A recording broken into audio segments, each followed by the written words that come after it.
Patrick Brill works under the arbitrary pseudonym of Bob&Roberta Smith.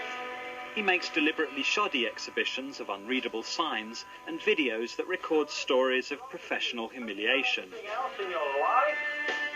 The art of failure is Bob&Roberta's special domain, with a loser aesthetic expressed in unfunny outfits and a carefully orchestrated environment of the cheap and the unwanted.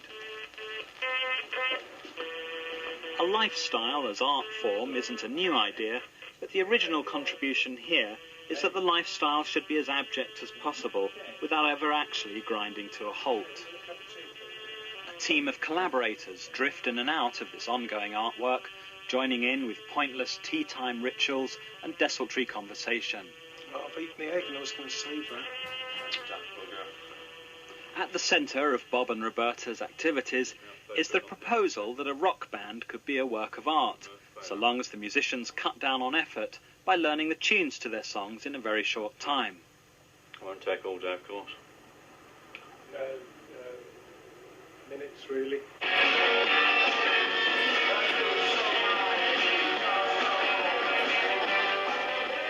The Ardley Playboys sabotage themselves with uncoordinated performances, hi-fi recordings of Richard Dimbleby, and a range of incongruous stage props.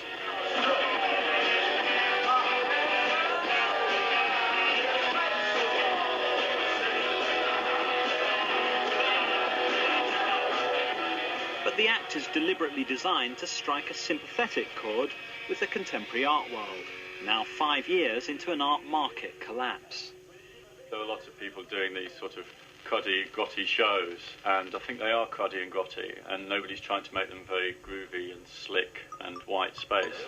And the thing is that in the 80s, I think lots of people made these really, tried to make these warehouse shows into real kind of slicko inside the Saatchi shows.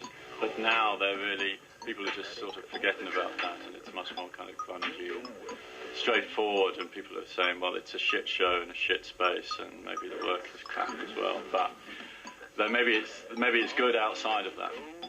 This is the sort of centrepiece of the show. It's the Search for Bez video, but also a map that my cousins drew for me on a wet afternoon a few days ago. I paid them £5.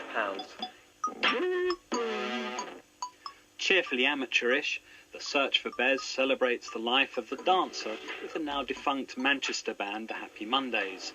The show proposes a radical repositioning of the cultural hierarchy.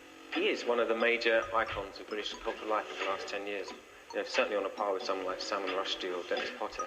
The fact that he didn't say or write anything has got nothing to do with it. It's what he represented that's important.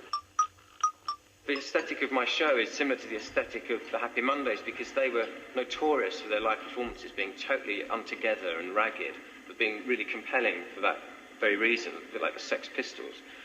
So if it follows that line of aesthetics to be not totally together, but really being quite coherent in the way it's presented, then I'm quite happy.